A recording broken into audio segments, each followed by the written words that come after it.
Je suis Julien Paluku, politologue, cadre de la territoriale de 1998 à 2019, c'est-à-dire 21 ans, membre du gouvernement central de 2019 à ce jour, c'est-à-dire 2024. Je suis un technicien de développement formé également dans une des meilleures écoles de développement en République démocratique du Congo. Je suis doctorant à l'une des meilleures universités de la République, à savoir l'université de Kinshasa. Je suis également président national du parti politique dénommé BUREC, Bloc uni pour la renaissance et l'émergence du Congo, élu par le congrès du parti d'abord en 2015 et dont le mandat a été renouvelé à Bukavu en décembre 2021. Je viens à la suite de ce débat important, ce débat politique que le président de la République, son Excellence Félix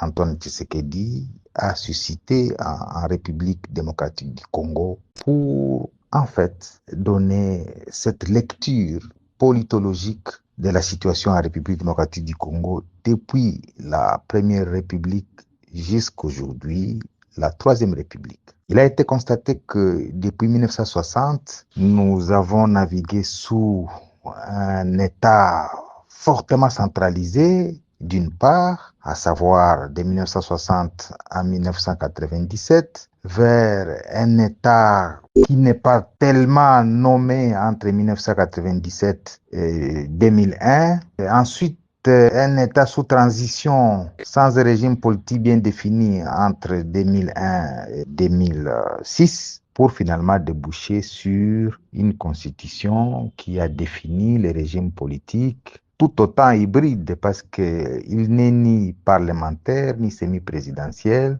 parce qu'il navigue entre les deux. Et donc, ma lecture à la suite de toute l'expérience que j'ai accumulée me conforte dans ma thèse de considérer que ni l'État fortement centralisé, ni l'État unitaire fortement décentralisé n'ont été des solutions aux problèmes que la République démocratique du Congo a connu. Et donc, au jour d'aujourd'hui, 64 ans après notre indépendance, les pays naviguent entre tâtonnement, pauvreté et immobilisme. Et donc, la France de laquelle nous tirons souvent beaucoup de notre expérience constitutionnelle, à un certain moment, c'est arrivé à un stade où elle est passée de la 4e à la 5e République, et bien évidemment à travers un référendum. C'était en réponse à l'instabilité de la 4e République, marquée par une série de gouvernements avec 19 premiers ministres différents en seulement 13 ans.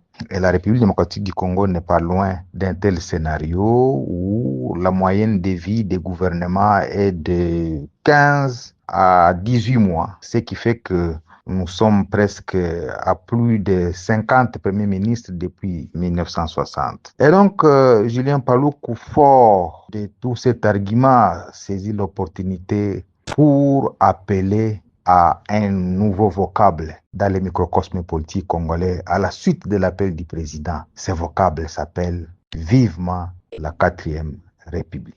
Cette république est importante 64 ans après parce que les 3 autres républiques n'ont pas été une panacée pour les multiples problèmes. Maintenant, le contenu de ce texte qui doit fonder la 4e République devra s'inscrire dans la dynamique enclenchée par le président de la République lorsqu'il appelle à la constitution d'une commission. C'est cette commission qui devra donner le contenu à cette 4e République. Dans mon humble avis, ni l'État unitaire fortement centralisé, ni l'État unitaire fortement décentralisé n'ont constitué des réponses aux problèmes quotidiens des Congolais. Et donc, vivement la 4e République est pour moi l'unique voie par laquelle nous devons expérimenter d'autres mécanismes à l'instar du fédéralisme, parce que pour avoir été gouverneur pendant 12 ans, j'ai dirigé le Nord Kivu qui a une superficie de 59 000 km². C'est les Rwanda et les Burundi réunis. Et donc, je considère que autant l'ex-province orientale avait la dimension de la France, autant l'ex-Équateur avait la dimension du Portugal. Et donc, je crois que l'expérience des États-Unis avec les États fédérés pourrait inspirer l'expérience nouvelle de ce que j'appelle vivement la quatrième République, et nous ne pourrions pas avoir de la honte à nous retrouver autour d'une table de réflexion pour en parler, parce qu'il ne faut pas qu'on nous interdise, nous Congolais du XXIe siècle, de réfléchir sur les textes fondateurs qui doivent diriger la République que nous voulons, parce que d'autres qui ont réfléchi ne sont pas plus intelligents que nous pour penser que nous devons ne nous retrouver que dans les schémas que eux ont tracés. Et donc le président de la République n'a pas tort de faire cet appel, parce qu'il considère que nous ne sommes pas moins que ceux des Congolais qui se sont retrouvés à Sun City, pour que nous aussi nous définissions l'avenir qui doit guider la République démocratique du Congo. Et donc vivement la quatrième République et cet appel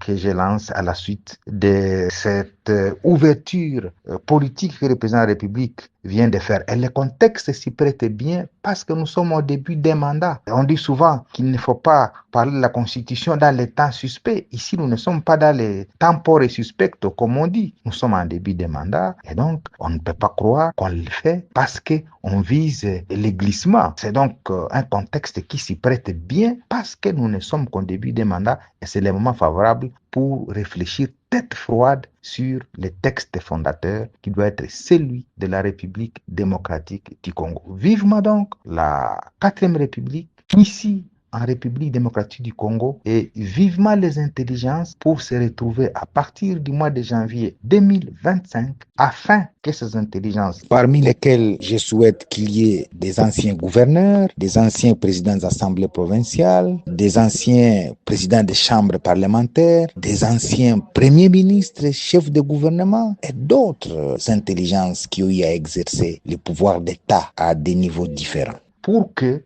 cela donne en fait la lecture de l'expérience de la gestion d'un État. Parce que si on doit rassembler des néophytes qui n'ont jamais exercé le pouvoir d'État, nous l'avons exercé en tant que gouverneur, eh bien, ils vont se retrouver dans une sorte de liquidation conceptuelle pour pondre encore une fois un texte inadapté aux réalités congolaises. Et donc, je pense que sans faire nous-mêmes l'apologie de ce que nous pourrions apporter comme contribution, on devra identifier ceux qui ont été à l'exercice du pouvoir depuis 1960 dans tous les schémas qui ont été tracés par la République, pour que cela soit ce qui fonde la commission qui doit réfléchir. Pas des gens qui n'ont pas d'expérience de gestion administrative et politique de la RDC pour parler d'une gestion politique à venir, alors qu'ils n'en connaissent pas les écueils. Et donc, voilà ma contribution pour non pas appeler à une révision constitutionnelle, mais à une république qui sera la quatrième. Et si le président Félix est